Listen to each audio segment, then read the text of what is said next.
Halo semuanya.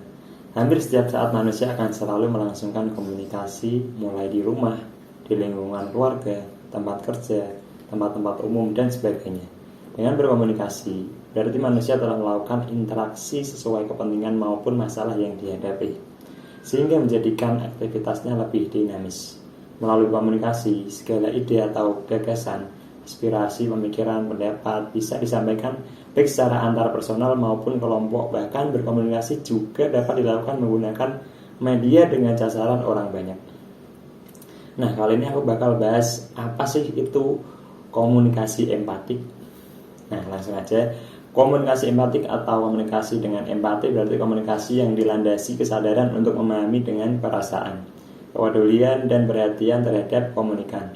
Karena itu, dalam komunikasi empatik yang perlu diperhatikan adalah cara memahami orang lain. Jangan melakukan sebaliknya ya, yakni mengharapkan orang lain yang harus lebih dahulu memahami. Sikap ini tentu saja harus timbal balik, barulah kemudian akan muncul saling pemahaman. Dengan dasar berpikir ini, pihak-pihak yang saling berhubungan akan menerapkan komunikasi empatik sehingga tidak terlalu sulit untuk menumbuhkan sikap saling memahami dan saling menghormati dalam tindakan komunikasi. Komunikasi ini menciptakan interaksi yang membuat satu pihak memahami sudut pandang pihak lainnya. Komunikasi empatik bisa dipahami dari kata empati. Empati adalah kemampuan seseorang untuk mengetahui apa yang dialami orang lain pada saat tertentu, dari sudut pandang dan perspektif orang lain tersebut. Jadi komunikasi empatik dapat menjadi sarana untuk menjalin saling pengertian antara dua pihak ya.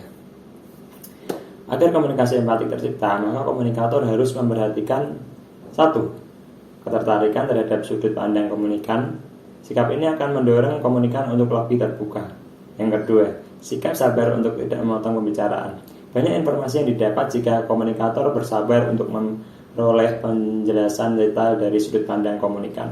Yang ketiga, sikap tenang meskipun menangkap ungkapan emosi yang kuat. Yang keempat, tidak evaluatif kecuali jika sangat diperlukan ya.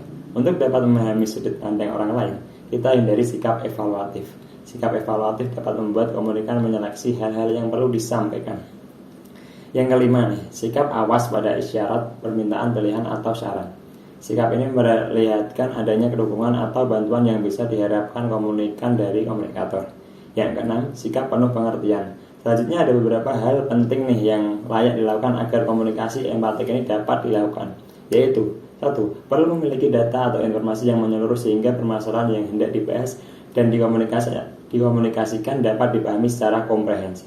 Yang kedua, paham tentang siapa yang kita ajak berkomunikasi.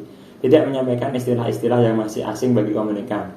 Berkomunikasilah dengan menggunakan bahasa sederhana dan mudah dipahami agar nyambung ya. Yang ketiga, membantu menyelesaikan masalah. Agar efektif, maka kita perlu memberikan solusi yang sesuai dengan kemampuan komunikan sehingga kebutuhannya terpenuhi. Yang keempat, bersenyumlah.